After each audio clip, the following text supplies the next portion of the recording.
કુદરત અને સિસ્ટમ વચ્ચે લાચાર બની ગયું છે। જૂનાગઢ જિલ્લાના મેંદરડા પંથકમાં મગફળી અને સોયાબીનનો લહેરાતો પાક હવે પાણીના અભાવે સુકાઈને ખાક થવાના આરે પહોંચી ગયો છે। જો આગામી 10 દિવસમાં મેઘમહેર નહીં થાય તો ઊભો માલ અને ઊભો પાક સદંતર બળીને ખાક થઈ જશે। અહીં ધરતીપુત્રોની શું છે સ્થિતિ, આવો જોઈએ આ રિપોર્ટમાં।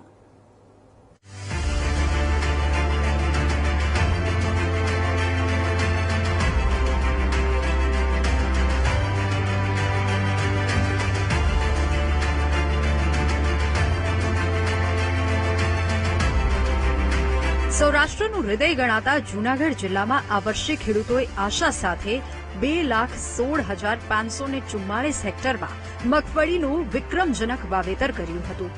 જુલાઈ માસમાં થયેલી સમયસર વાવણી બાદ જ્યારે પાકને સૌથી વધુ પાણીની જરૂર હતી, બરાબર ત્યારે જ મેઘરાજા રૂઠી ગયા છે। ખાસ કરીને મેંદરડા તાલુકાના 18,000 હેક્ટર વિસ્તારમાં વરસાદ ખેંચાતા જ મગફળી અને સોયાબીનના પાક પર મોટું સંકટ તોડાયું છે। પાણીની ભારે અછત વચ્ચે પાકમાં ચૂસિયા, સુકારો અને પીડીઓ જેવા રોગો લાગુ પડી જતા ખેડૂતોના હાથમાં આવેલો કોળિયો છીનવાઈ રહ્યો છે। વરસાદ થોડો મોડો થયો પણ વરસાદ સારો થયો તો એટલે ઓછે વાવેતર પણ સારું કરેલું, પણ મગફળીમાં તો વાવણીની મગફળીમાં તો શરૂઆતમાંથી જીવાતનો ઉપદ્રવ આવેલો, ઈયળોનો ઉપદ્રવ, સોયાબીન બધામાં ખેડૂતોએ દવા છંટકાય અને પાકને સરખો કરેલો, વરસાદ ખેંચાતા અને મગફળીમાં તો પીડિયા નામનો રોગ આવતા નાઇટ્રોજનની ગાંઠો પણ નથી અને ઈયળનો ઉપદ્રવ, ચૂસિયો અને જેમ પાણી પાવે એમ પીળી પડતી જાય છે। અમુક ખેતરો તો ખાલી થઈ ગયા છે અને એવી પરિસ્થિતિ ખેડૂતને બીજો કયો પાક વાવવો, કારણ કે વરસાદ છે નહીં। અમારે અહીંયા વાવણી પછી વરસાદ નથી, નાના ખેડૂતો બિચારા ઉધાર લઈ લઈને બિયારણો, મોંઘાદાટ બિયારણો, ખાતરો, દવા, અત્યારે વરસાદ નથી, કુવામાં પાણી નથી, પિયત આપવા મજબૂર છે ખેડૂત, પણ પિયત આપી શકે એમ નથી, કારણ કે પાણી જો વરસાદ થયો જ નથી તો ક્યાંથી થાય।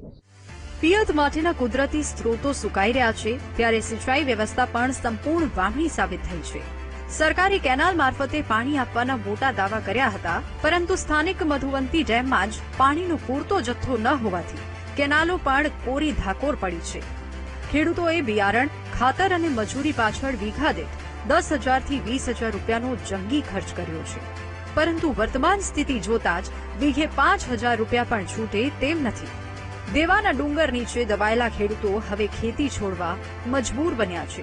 વાવણી સારી થઈ ગયા હતા, ઉગાવો પણ સારો આવ્યો હતો, ત્યારબાદ એક પણ વરસાદનો છાંટો આવ્યો નથી, જેથી કરીને ખેડૂતનો ઉગેલો પાક સાવ સદંતર સુકાવા લાગ્યો છે। અત્યારે ખેડૂતો પાસે પિયતનો કોઈ સ્ત્રોત નથી, કારણ કે વરસાદ નથી એટલે કુવાના તળ પણ નીચા વહી ગયા છે અને અત્યારે કુવામાં કલાક અડધો કલાક હાલે છે, તો તેનાથી કોઈ મગફળી, સોયાબીન જેવા પાકમાં પિયત આપી શકાય નહીં।